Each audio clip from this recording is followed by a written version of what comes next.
If you've been following the media buzz around China's Belt and Road Initiative, you've probably heard it, repeated like a mantra, over and over again. The BRI is a debt trap. That's right. According to some critics, China is allegedly luring developing nations into a massive financial trap with loans they can never repay. But hold on a second. Let's break this down, shall we? Now, let's be real here. You're told that China's BRI is a debt trap. But really? Is it really that simple? Is China somehow the villain here, tricking nations into signing off on loans they can never pay back? Or just maybe, is there more to the story? More than the headlines scream at you? We've got two big questions we need to answer. Is China's BRI a debt trap? And more importantly, how are these BRI projects actually boosting economic growth in Southeast Asia? Let's start with the elephant in the room. Is China's BRI a debt trap? If you've been paying attention to the media, you've likely heard one thing on repeat, that the BRI is a debt trap. According to Western critics, China is allegedly luring countries into massive loans they can't repay, eventually taking control of their infrastructure and assets. But hold up, let's pump the brakes for a second. Is it really that simple? Or is this a case of the media pushing a narrative that doesn't quite add up? Let's try looking at it from a different perspective. Imagine you're buying a car. You don't have the cash, so you take out a loan. Does that mean the bank is trapping you? Of course not. You're taking on debt to make a big purchase that will, hopefully, improve your quality of life. You'll have to pay the loan back, but it's a manageable responsibility that brings with it benefits like mobility, convenience, and access to opportunities you didn't have before. Now, replace that car with infrastructure, roads, railways, ports, and airports. For many developing countries, these infrastructure projects are the car they need for economic development. And if they can't fund them through their own means, then taking on a loan, such as those offered by the BRI, is a reasonable option. So why all the fuss about a debt trap? After all, if you think about it, over 140 countries have signed up for the BRI. If this were such a trap, do you honestly think that these nations, some of them powerful emerging economies, would rush in blindly? This narrative of the debt trap is so oversimplified. Yes, some countries like Sri Lanka and Pakistan have faced challenges with repaying loans, but let's dig deeper into their specific situations. In Sri Lanka's case, it wasn't about a debt trap as much as it was about a mismanagement of finances and an economic crisis.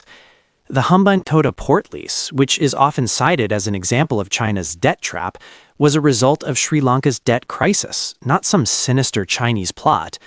Sri Lanka had to make a tough decision when it was struggling with its own fiscal problems. It chose to lease the port rather than allow it to become a white elephant. Let's talk about Malaysia for a second. The Malaysian government renegotiated several BRI projects, including the East Coast Rail Link, ECRL. So does this mean they were tricked by China? Absolutely not. Malaysia simply took control of the situation and found ways to renegotiate terms that were better suited for their long-term economic goals. The key takeaway here isn't that the BRI is some sort of evil debt trap. It's about the sovereign responsibility of countries to manage their own economic futures. Sure, taking on debt involves risk, but that's part of growth. You're not going to build a better economy without investing in infrastructure. So no, the BRI is not a debt trap. It's a strategic investment, a way for countries to get the infrastructure they need for future growth. It's up to those countries to ensure that the debt is managed wisely and sustainably. If countries can find a balance between development and debt, the BRI is simply a way to kickstart economic growth, not a trap to ensnare them. How BRI projects boost economic growth. All right, so we've addressed the debt trap hysteria. Now let's talk about how BRI projects are actually boosting economic growth in Southeast Asia. And trust me, this is where the rubber meets the road. The reality is simple. Southeast Asia needs infrastructure.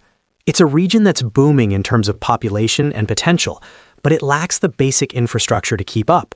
Roads are congested, railways are outdated, and ports are inadequate to handle the growing trade demands.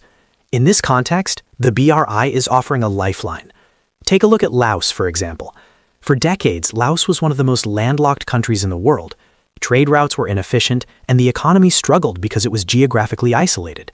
But thanks to the Laos-Cambodia Railway, part of the BRI, Laos now has a direct rail connection to China, one of the world's largest economies.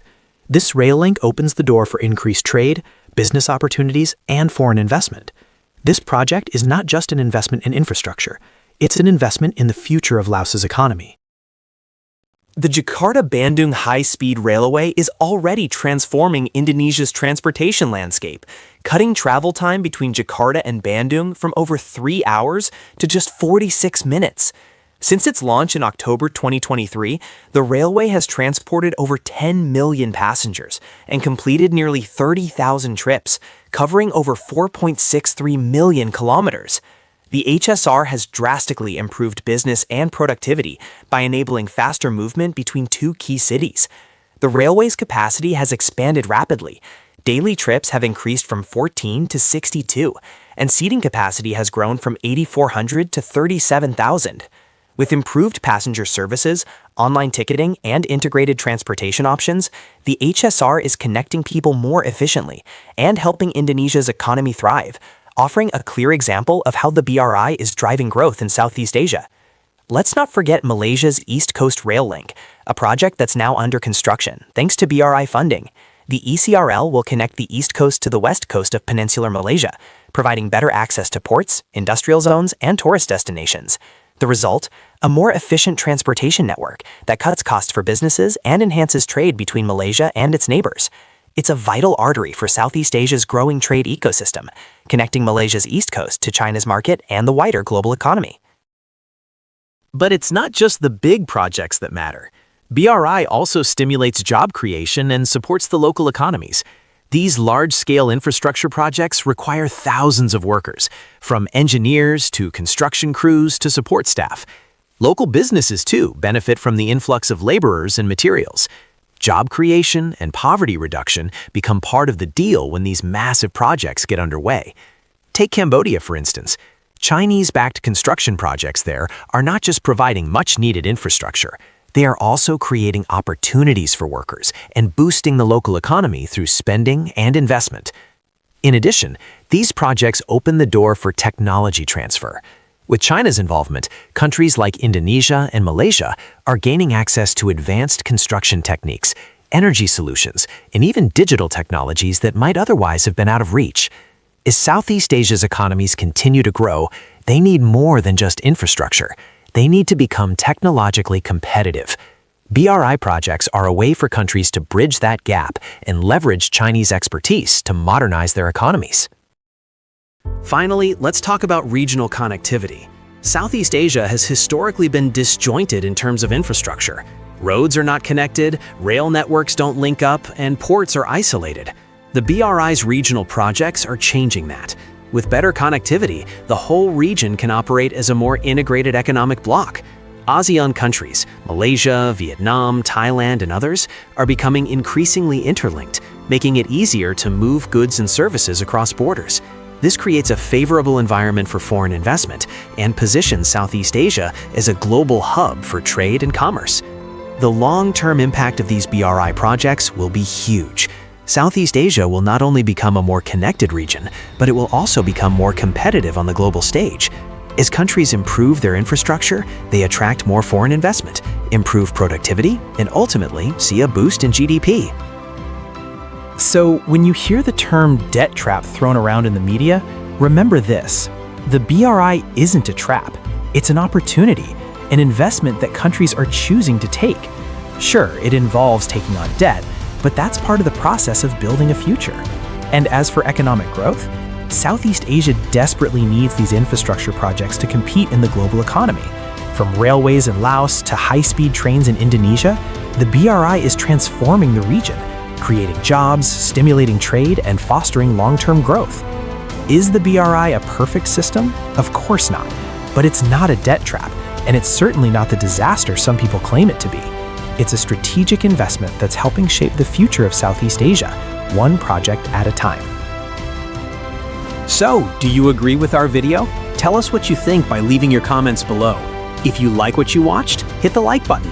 And don't forget to subscribe to our channel for more interesting videos.